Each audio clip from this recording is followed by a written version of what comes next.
Assalamualaikum warahmatullahi wabarakatuh. Masih tentang laporan keuangan. Kali ini kita membahas penjelasan rasio likuiditas dan rumus rasio keuangan yang digunakan. Rasio ini berguna untuk mengukur seberapa mampu perusahaan Anda memenuhi kewajiban-kewajiban jangka pendek. Analisis ini dilakukan berdasarkan aktiva lancar yang relatif terhadap kewajiban dalam kurung utang lancarnya. Namun, rasio likuiditas dibagi lagi ke beberapa jenis tergantung perbandingan kondisi aktiva dan kewajibannya. Rasio lancar dalam kurung current ratio. Perhitungan rasio yang paling dasar untuk mengukur likuiditas dengan menggunakan rumus rasio keuangan. Tujuannya adalah mengukur kemampuan perusahaan dalam membayar kewajiban jangka pendek atau utang yang segera jatuh tempo dengan aktiva lancar yang tersedia. Semakin besar perbandingan aktiva lancar dengan utang lancar, semakin tinggi kemampuan perusahaan memenuhi kewajiban jangka pendeknya. Berikut rumus rasio lancar. Current ratio sama dengan aktiva lancar dibagi hutang lancar kali 100%. Rasio cepat dalam kurung quick ratio atau asset test ratio. Berbeda dengan rasio lancar, rasio cepat tidak memerlukan perbandingan 1:1 antara aktiva lancar dengan utang lancarnya. Hal ini dikarenakan dalam perhitungan rasio cepat mengabaikan faktor persediaan. Jadi, artinya rasio cepat mengukur kemampuan usaha dalam membayar utang jangka pendek menggunakan aktiva yang lebih mudah cair dalam kurung liquid asset. Rumus rasio keuangan cepat adalah berikut. Quick ratio sama dengan kas ditambah efek ditambah piutang dibagi hutang lancar kali 100%. Rasio kas dalam kurung cash ratio tidak jauh berbeda dengan rasio cepat. Rasio kas berguna untuk mengukur kemampuan perusahaan untuk membayar kewajiban jangka pendeknya dengan kas yang tersedia dan juga surat berharga. Kas yang dimaksud merupakan uang perusahaan yang disimpan baik di kantor maupun bank dalam bentuk rekening koran. Sedangkan surat berharga merupakan harta setara kas yang dengan mudah diuangkan kembali. Adapun rumus rasio keuangan kas adalah sebagai berikut. Kas rasio sama dengan kas tambah efek dibagi hutang lancar. Untuk kas rasio sama seperti quick ratio, di mana perbandingan tidak perlu mencapai nilai sempurna atau 100% untuk mendapatkan tingkat kapabilitas perusahaan yang baik. Catatan atau note, nilai ideal dari ketiga perhitungan di atas adalah sebesar-besarnya 150%,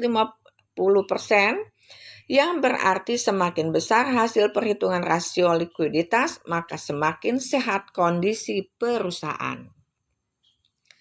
Penjelasan rasio profitabilitas atau rentabilitas dan rumus rasio keuangan yang digunakan. Rasio ini berguna untuk mengukur tingkat kemampuan perusahaan dalam memperoleh keuntungan berdasarkan nilai penjualan, aktiva, dan modal. Ada beberapa metode dalam perhitungan rasio profitabilitas, yaitu gross profit margin sebagai pengukur kemampuan perusahaan dalam mendapatkan laba kotor. Berikut rumus rasio keuangan untuk gross profit margin. Gross profit margin sama dengan penjualan neto dikurang cost of goods sold dalam kurung harga pokok penjualan dibagi penjualan neto kali 100%.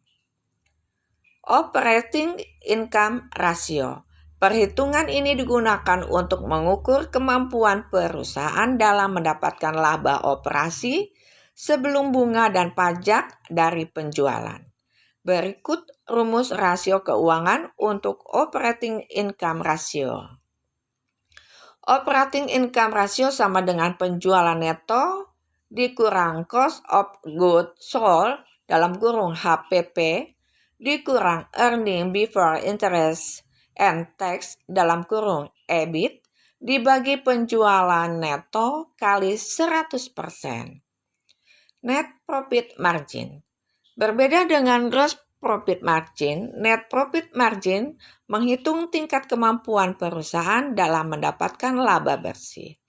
Berikut rumus rasio keuangan untuk net profit margin. Net profit margin sama dengan laba bersih setelah pajak dalam kurung IET dibagi penjualan neto kali 100%. Earning power of total investment. Mengukur kemampuan perusahaan dalam mengelola modal yang dimiliki dan diinvestasikan dalam keseluruhan aktiva. Perhitungan ini sebagai acuan investor atau pemegang saham dalam mengukur tingkat keuntungan investasi yang ditanamkan dalam perusahaan.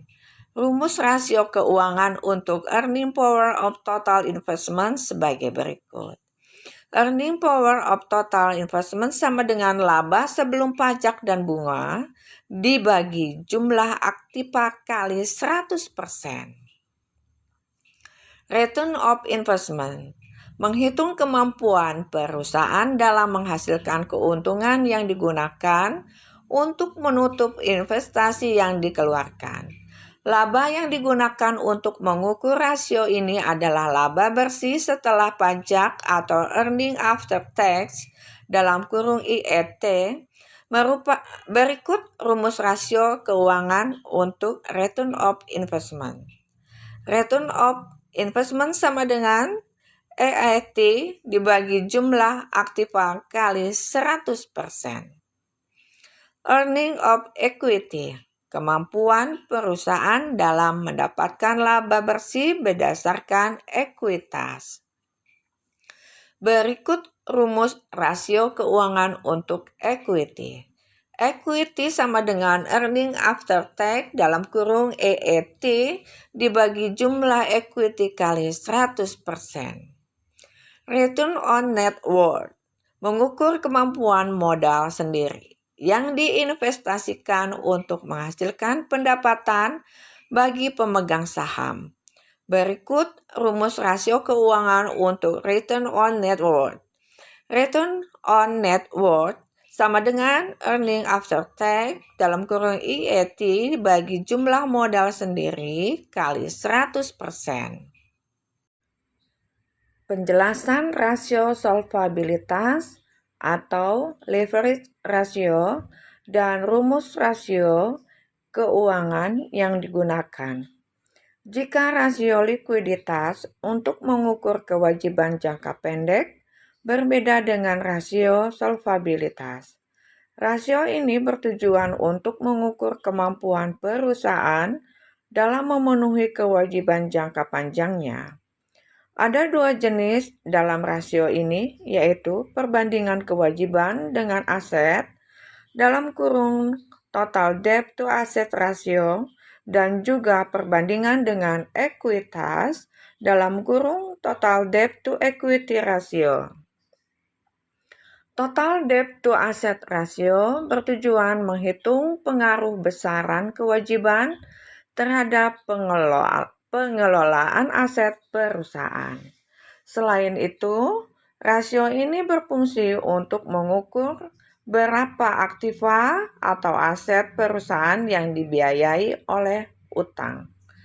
Kunci dari total debt to asset ratio adalah semakin kecil rasionya, maka semakin aman.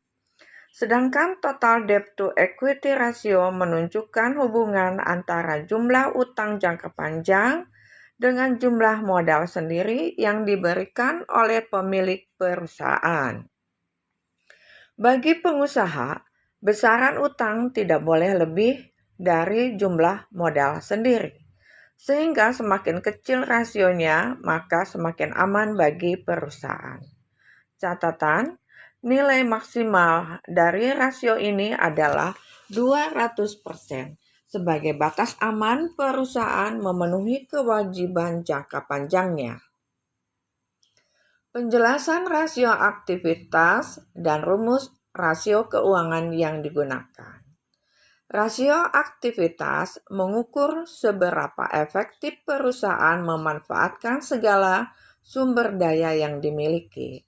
Dalam analisis ini, aktivitas yang rendah pada tingkat penjualan tertentu mengakibatkan semakin besarnya dana lebih yang tertanam pada aktiva. Dana lebih ini yang dimana dampak dari aktivitas rendah menjadi lebih baik jika ditanamkan pada aktivitas yang lebih produktif. Perputaran piutang dalam kurung receivable turnover. Perputaran piutang digunakan untuk mengukur kualitas dan efisiensi tingkat perputaran piutang perusahaan dalam satu periode dengan membandingkan penjualan dengan rata-rata piutang. Semakin tinggi rasionya, maka semakin baik kualitas dan efisiensi perputaran piutang perusahaan. Berikut rumus rasio keuangan untuk perputaran piutang. Perputaran piutang dalam kurung receivable turnover sama dengan penjualan dibagi piutang rata-rata kali 100%. Perputaran persediaan dalam kurung inventory turnover digunakan untuk mengukur tingkat kualitas dan efisiensi perputaran persediaan perusahaan terhadap penjualan dalam satu periode tertentu. Semakin tinggi rasionya, maka pengelolaan persediaan yang dilakukan oleh perusahaan semakin efisien. Berikut rumus rasio keuangan untuk perputaran persediaan dalam kurung inventory turnover. Perputaran persediaan dalam kurung inventory turnover sama dengan penjualan dibagi persediaan kali 100%. Perputaran aktiva tetap dalam kurung fixed asset turnover. Rasio ini berguna untuk mengukur dan mengevaluasi kemampuan perusahaan dalam memanfaatkan aktiva tetap secara efisien dalam rangka meningkatkan penjualan. Sama seperti sebelumnya, semakin besar berarti semakin efektif perusahaan dalam mengelola aktivitas perusahaannya. Rumus rasio keuangan untuk perputaran aktiva tetap dalam kurung fixed asset turnover adalah sebagai berikut. Perputaran aktiva tetap dalam kurung fixed asset turnover sama dengan penjualan dibagi aktiva tetap kali 100%. Perputaran aktiva total dalam kurung total asset turnover. Rasio ini juga melibatkan aktiva lancar dan aktiva tetap. Di mana semakin besar rasionya, maka semakin efektif perusahaan bisa memanfaatkan seluruh aktivanya terhadap konversi penjualan. Berikut rumus rasio keuangan untuk perputaran aktiva total dalam kurung total asset turnover sama dengan penjualan dibagi total aktiva kali 100%. Perputaran rata tagihan dalam kurung average collection turnover. Rasio ini mengukur seberapa lama waktu yang dibutuhkan perusahaan untuk menerima tagihan dari konsumen dalam 1 tahun. Rumus rasio keuangan untuk perputaran rata tagihan dalam kurung average collection turnover adalah sebagai berikut. Perputaran rata tagihan dalam kurung average collection turnover sama dengan piutang dikali 365 hari dibagi penjualan kali 100%. Perputaran modal kerja dalam kurung working capital turnover mengukur tingkat perputaran modal kerja bersih, yaitu perbandingan antara aktiva lancar dengan hutang lancar terhadap penjualan dalam satu periode. Rumus rasio keuangan untuk perputaran modal kerja dalam kurung working capital turnover adalah sebagai berikut. Perputaran modal kerja dalam kurung working capital turnover adalah sama dengan penjualan dibagi dalam kurung aktiva lancar dikurang hutang lancar kali 100%. Rasio investasi merupakan rasio untuk mengukur kemampuan perusahaan dalam memberikan kembalian kepada pemberi dana dalam kurung investor. Rasio ini berguna sebagai pedoman investor untuk mengetahui tingkat kesehatan keuangan perusahaan. Metode analisis rasio keuangan. Selain metode perhitungan rasio yang telah dijelaskan di atas, ada beberapa metode lain yang bisa Anda gunakan. Paling umum metode yang digunakan dalam analisis rasio keuangan perusahaan adalah analisis common size dan time series. Analisis common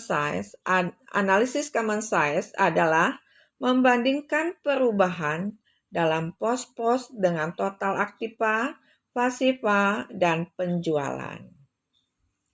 Perbandingan ini disajikan dalam persentase per komponen dalam laporan keuangan, baik dalam laporan neraca maupun laba rugi. Dalam analisis ini, perusahaan akan mendapatkan informasi berupa komposisi investasi dalam kurung aktiva dan struktur modal dalam kurung pasiva. Komposisi investasi yang dimaksud adalah posisi relativitas aktiva lancar terhadap aktiva tetap.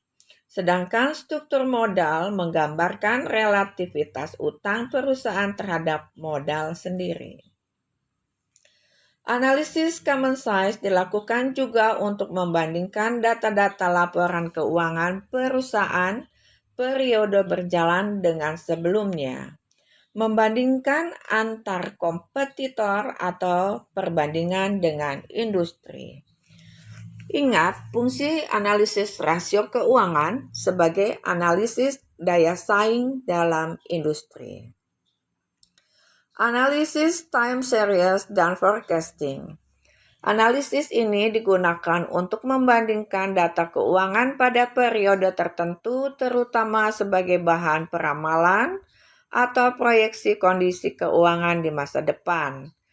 Dalam analisis ini ada beberapa poin yang harus diperhatikan, di mana poin-poin tersebut mempengaruhi perubahan struktur keuangan, yaitu peraturan pemerintah, perubahan kompetisi, perubahan teknologi, dan juga akuisisi. Analisis ini juga bisa dilakukan dengan 3 pendekatan, yaitu ekonomi, statistik, dan visual.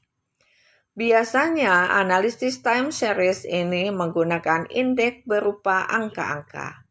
Ada beberapa langkah yang harus diperhatikan dalam melakukan analisis time series. Pertama, menentukan tahun dasar. Penentuan tahun dasar bisa berdasarkan tahun pendirian, tahun perubahan struktur organisasi, tahun proyek, atau tahun-tahun dalam momen tertentu. Pos laporan keuangan tahun dasar nantinya dicatat sebagai indeks 100. Kedua, menghitung angka indeks tahun lainnya menggunakan angka pos laporan keuangan tahun dasar sebagai penyebut. Ketiga, memprediksi arah dan kecenderungan historis pos laporan keuangan. Terakhir, memberikan keputusan atas analisis tersebut. Analisis time series juga didasari data keuangan, yaitu tren siklus musiman, dan ketidakteraturan. Tren adalah pergerakan time series jangka panjang. Tren bisa dinyatakan dalam tren naik atau tren turun. Dalam data tren, Anda perlu melihat pola dalam jangka waktu yang cukup lama, yaitu sekitar 15 hingga 20 tahun. Ingat, faktor perubahan tren, peraturan pemerintah, teknologi, demografi, kompetitor. Sedangkan data siklus merupakan bagian dari anomali bisnis yang biasanya berlangsung 2 hingga 10 tahun. Jika tren bersifat makro, maka siklus bersifat mikro, di mana bisa jadi dipengaruhi oleh faktor internal. Ada juga data musiman, yaitu anomali data berdasarkan waktu tertentu atau waktu yang lebih pendek dalam 1 tahun, misalnya Lebaran, libur Natal, atau cuaca. Sedangkan data tidak teratur muncul akibat data berdasarkan waktu yang tidak menentu dalam jangka waktu yang tidak menentu juga. Dalam kurung, namun relatif pada jangka waktu yang pendek. Misalnya saja saat pandemi atau krisis politik. Kesimpulan penjelasan tentang analisis rasio keuangan perusahaan dan penggunaan rumus rasio keuangan. Ingat, analisis ini membutuhkan atau berdasarkan laporan keuangan. Akurasi laporan keuangan akan sangat mempengaruhi dalam analisis yang disebut juga finance ratio analysis tersebut. Jika terjadi error dalam membuat laporan keuangan, sebaik apapun analisisnya, maka hasilnya akan tetap error juga dan pada akhirnya bisa-bisa mempengaruhi peramalan dan juga keputusan investor untuk berinvestasi di bisnis Anda. Untuk menghindari hal itu, otomasi laporan keuangan diperlukan oleh para pembisnis. Demikian pembahasan kita kali ini tentang metode rasio keuangan. Semoga bermanfaat bagi kita semua. Salam sehat, tetap semangat. Assalamualaikum warahmatullahi wabarakatuh.